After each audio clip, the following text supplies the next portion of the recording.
Thank you very much for the introduction, Carl. Can I just start off by saying that it's indeed an honor and a pleasure to be asked to moderate this important session on Africa, not least because of the level and the stature of our esteemed panelists, which will be coming up shortly, which we're very fortunate to have here today, but because Africa as a continent is one that I've worked in and I feel very passionate about on a personal level for much of my working career. The title for this session, How Can African Oil and Gas Opportunities Be Maximized? It's a very wide one indeed, probably as wide as it is broad. But Africa is a very large continent with huge potential which once again is in the spotlight with the emergence of what is being termed by many as a second scramble for Africa. A relatively recent development, but one which has and will clearly bring about both opportunity and plenty of challenge for all. The past 6 to 8 years have seen a new exploration frontiers across the continent, east to west, being opened up at regular intervals.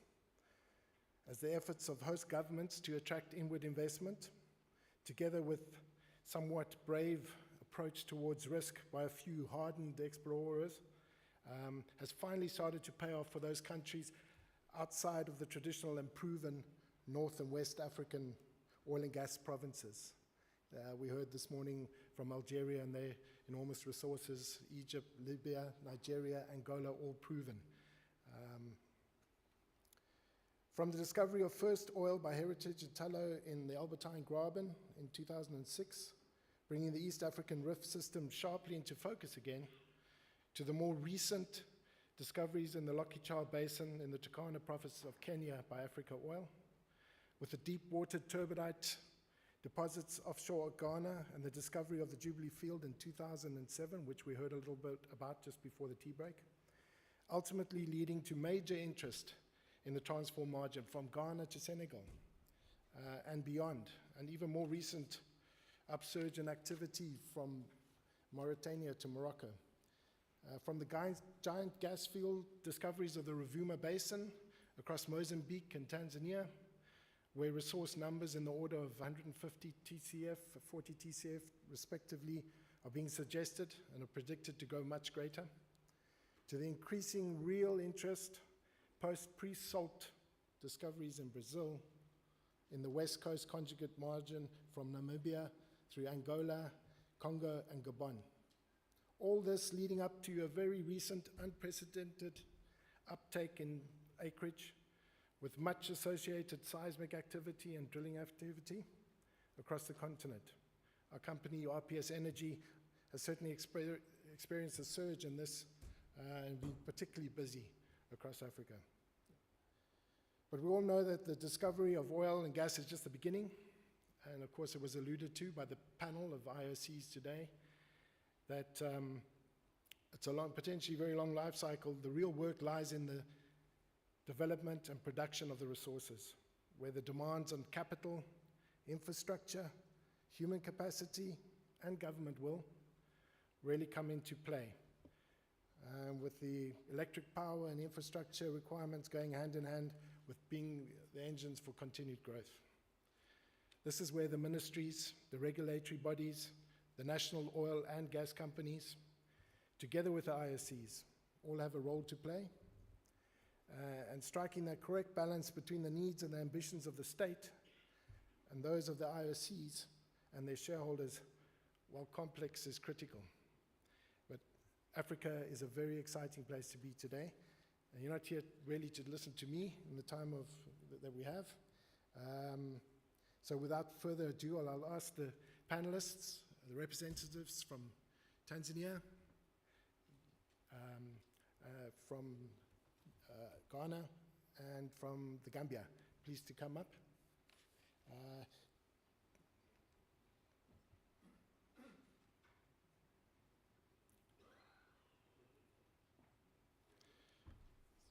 Mr. Opoku. Yes.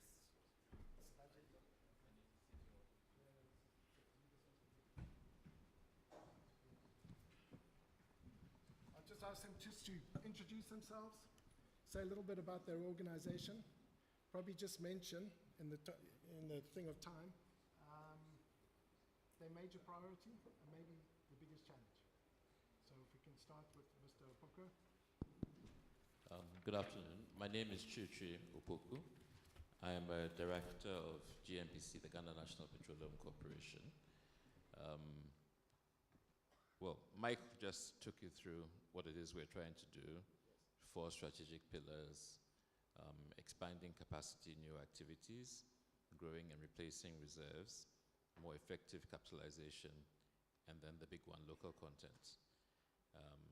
And it's around those things that we're rolling out our current work program.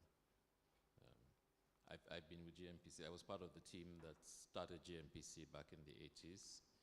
I've moved on with other things. I'm back now on the board. Thank you. My name is Momodou, Managing Director of the Gambia National Petroleum Company. And Gambia, actually, we are at the exploration stage. And at the moment, we're looking for investors to come and take some of the acreages. And also, we have another 2 blocks that are licensed by a company called Kamek. And whoever is interested in making partnership with them, they're welcome. And our main focus is to train our personnel and also to make sure that they have the required practical experience. We have a number of them who did petroleum engineering. Some of them went to do their masters, and now what we need is to have practical experience so that as soon as we explore and discover, we'll have people to be part of the whole cycle. Apart from that, since we haven't started producing, we decided that we go downstream, and we are partners with the storage facility, and we have our own petrol stations across the country, and we are also into importation of petroleum products. Thank you. My name is Leo Liayuka. I'm a Senior Principal Marketing Officer, Tanzania Petroleum Development Corporation, TPDC. TPDC is the national company. It was established in 1973, officially to take over the development of exploration, prospecting, and the production of oil and gas. TPDC so far has already signed the 25 PSCAs. We have 17 oil companies working in the country.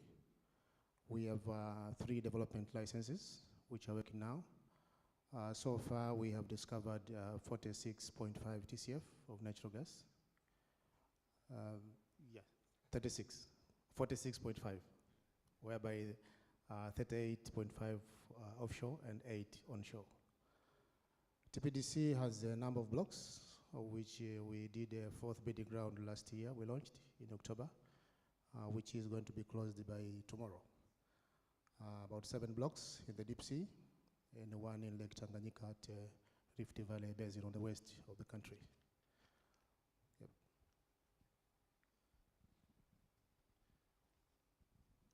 Both the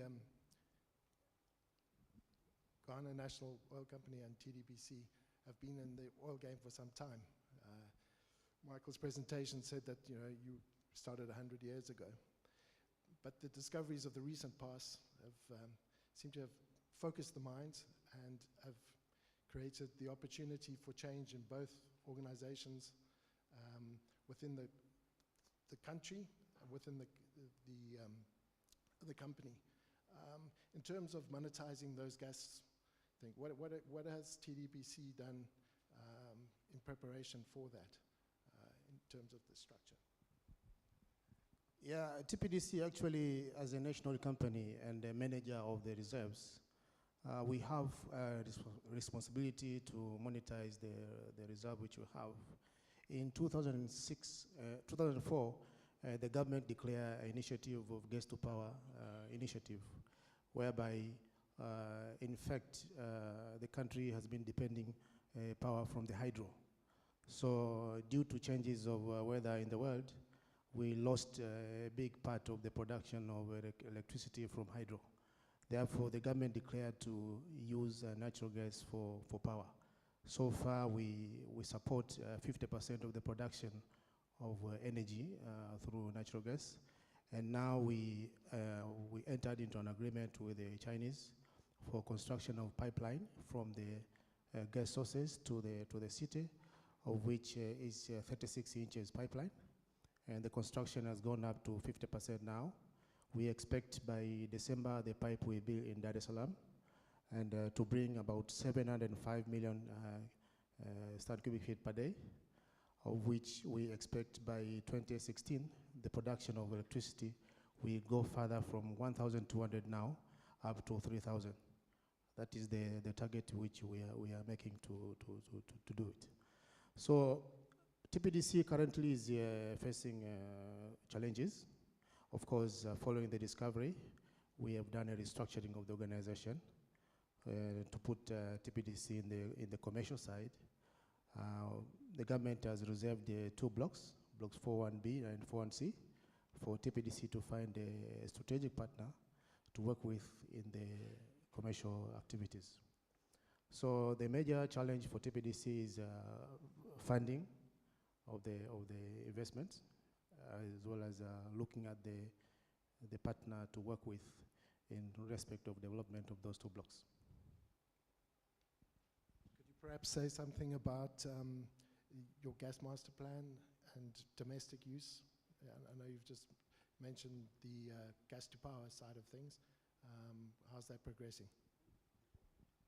Yeah, last year we adopted a gas policy, which is the document to manage natural gas in the country. Within that document, there is a 10% domestic obligation, of which the IOCs have agreed to part with the government to make sure that the domestic obligation is fulfilled. And out of that, we are now making another document, a gas utilization master plan, of which within that master plan, we'll have the ABCD of the domestic consumption, and also we'll see how the export of the gas will be. So in terms of GNPC then, Mr. Opoku, We're both GNPC. Yeah. Yes.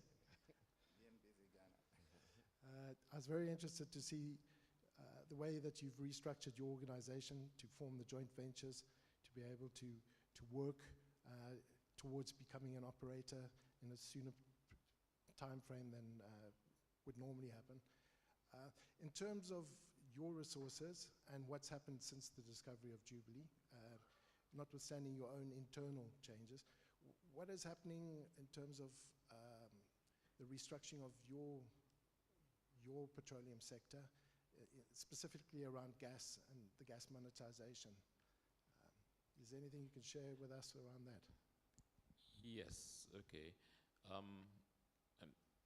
The history that I'm sure that we all share is the ebb and flow of policy attention to the oil and gas sector. We've been doing this for 30 years now, and I think that at times it's difficult for a developing country government to provide the consistent policy focus and resources required to build the sector. So even though, as Mike pointed out, we were aware as far back as the 90s that a commercial framework for gas development was one of our major weaknesses. And even though at a corporate level, we had some very clear proposals on how to address that, we did not, as at the time the Jubilee was discovered, have a national framework in place. And so we have struggled to catch up. And so that's something that I think that, might be useful to our brothers in Gambia, because this sector, like any other sector, perhaps more so, is driven by policy. And even at times when it's just economically difficult, given what we know about the resource potential, you have to keep the effort up and build the systems. So Ghana is behind in specifically the infrastructure for off-taking and using the Jubilee gas. The framework is evolving very rapidly now, but it has cost us quite a bit, and there's some bitter lessons there. In terms of licensing rounds then, TDPC has just completed a round, you said 7 blocks. Are there any anticipated coming up for the Gambia, and for the other GNPC? What's Okay, for Gambia, we don't normally go into licensing rounds. We have direct negotiations. So if anybody is interested in any of the blocks, you go to the ministry and then you apply to the ministry and then we negotiate directly.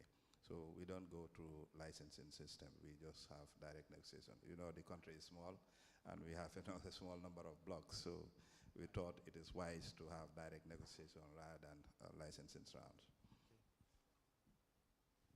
Well, licensing in Ghana is ongoing. There's a lot of offshore potential.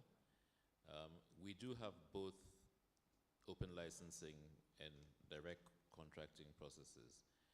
We found fairly early on that if you don't have a market image, if people aren't aware of what the potential is, licensing rounds tend to be expensive flops.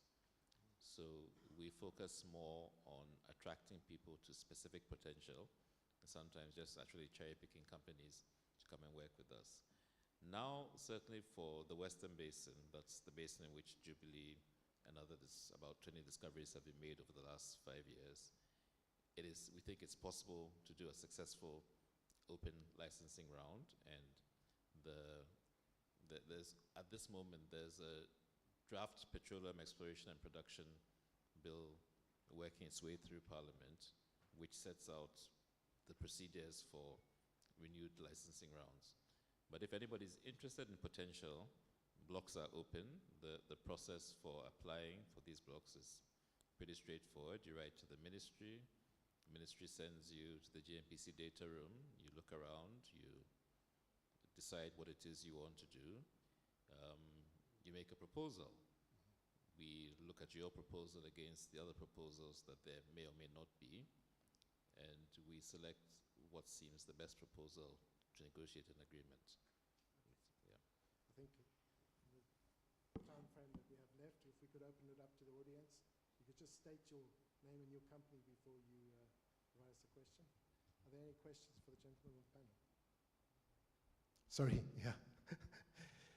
If we could just open it up for the audience. If you could just state your name and your company before you're asking questions to the panel. Thank you.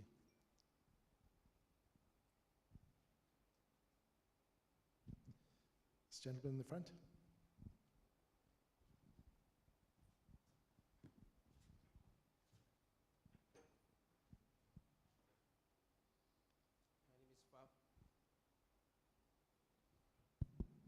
My name is Fafa Sanya. I'm from the Gambia, Minister of Petroleum. Actually, the question is for GNPC Ghana. I'm intrigued by the presentation and the new development in your structure, the new institutional development, the Ghana GNPC Corporation. Now, what my question is, you also have this Ghana Petroleum Commission. There's a new Development Commission, and I've seen that GNPC is negotiating licenses. So I didn't hear GNPC is negotiating licenses directly. What's the role of the commission? I think the Petroleum Commission, is it also negotiating upstream or?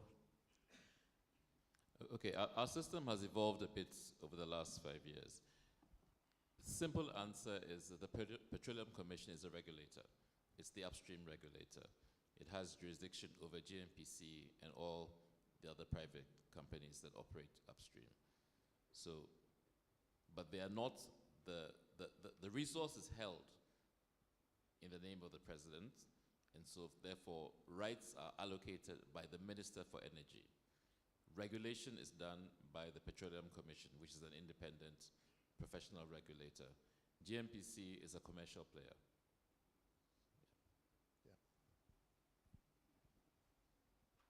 Any more questions? Okay, any final comments from the panelists that you'd like to say?